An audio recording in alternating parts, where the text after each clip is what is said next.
Baiklah, di sini saya akan mencoba menjawab 3 pertanyaan yang merupakan UAS atau ujian akhir semester MK Tata Kelola Keuangan Pemerintahan Negara, dosen pengampu Bapak Z. Haryanto, SHM.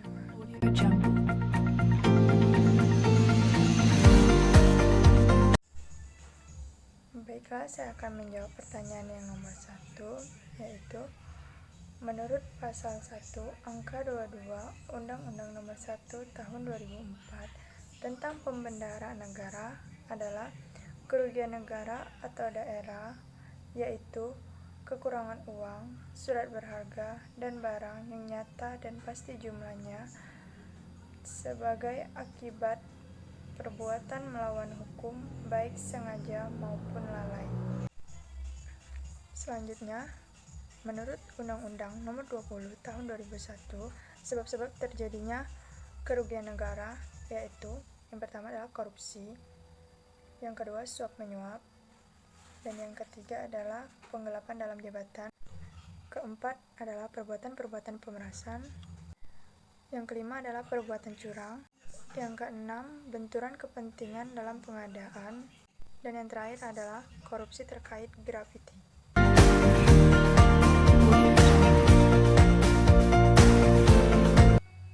Baiklah, selanjutnya saya akan menjawab pertanyaan yang nomor 2, yang sebelumnya saya sudah melihat video Pak Ahok atau Basuki Cahayapurnama yang membahas tentang dana siluman. Pertama kita akan membahas berbicara tentang dana siluman. Ada beberapa penjelasan mengenai pengertian dana siluman, yaitu sini dana siluman itu adalah dana yang disisipkan oleh para anggota DPRD sebuah provinsi ke APBD mereka dengan maksud untuk memenuhi kepentingan mereka. Selanjutnya ada juga definisi, yaitu dana siluman muncul saat APBD telah disetujui oleh DPRD dan Pemprov dan sudah diserahkan ke Kementerian Dalam Negeri, tapi secara tiba-tiba program-program baru yang tidak ada dalam APBD dimasukkan oleh pihak-pihak tidak bertanggung jawab.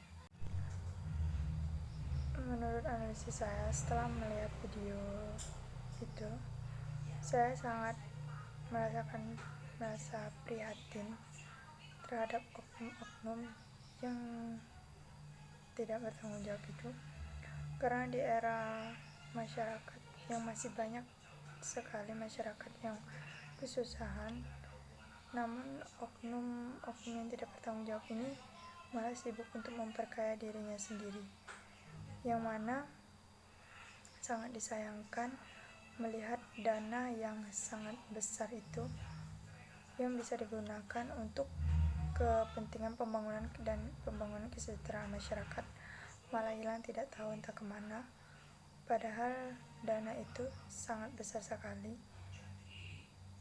yang seperti disampaikan oleh Bapak Ahok atau Bapak Basuki Cahayapurnama itu kurang lebih ratusan miliar, dan itu sangat aneh kalau menurut saya kalau misalnya tidak diketahui siapa dalang dibalik semuanya itu, karena uang yang harusnya APBD ini diperuntukkan untuk kepentingan masyarakat, yang mana seperti yang saya bilang tadi, dana ini bisa diperuntukkan untuk kepentingan pembangunan masyarakat agar tidak menjadi masalah baru untuk masyarakat, karena adanya penggelapan dana siluman ini tadi itu bisa membuat pembangunan itu menjadi lamban dan sangat berimbas kepada masyarakat juga akhirnya. Dan di sini saya juga berpendapat bahwa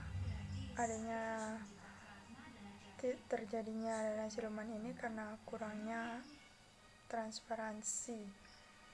Kenapa kurangnya transparansi? Karena peran masyarakat yang sedikit dalam mengetahui rincian APBD pun menjadi masalah utama sehingga dana siluman sulit terbongkar eksistensinya.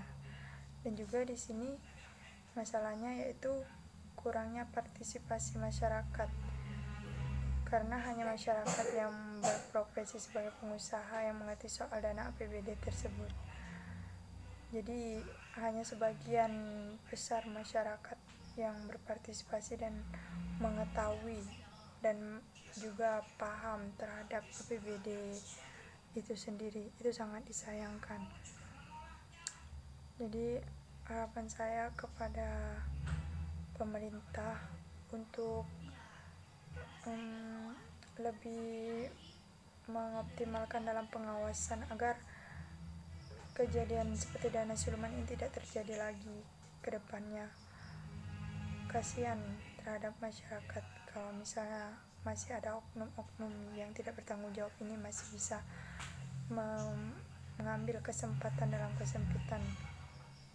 Ya, menurut saya seperti itu. Semoga harapan kita KKN di negeri kita ini bisa teratasi walaupun sulit. Semoga ada cara dan jalan untuk bisa mengatasinya.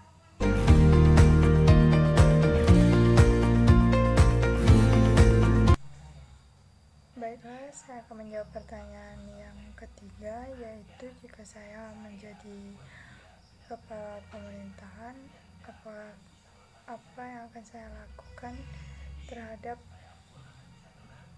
keuangan negara. Yang pertama yaitu seperti yang kita lihat tadi, karena kurangnya transparansi dan partisipasi masyarakat sehingga banyak terjadi kecurangan yang dapat merugikan keuangan negara tadi. Jadi saya sebagai kepala pemerintahan, saya akan mencoba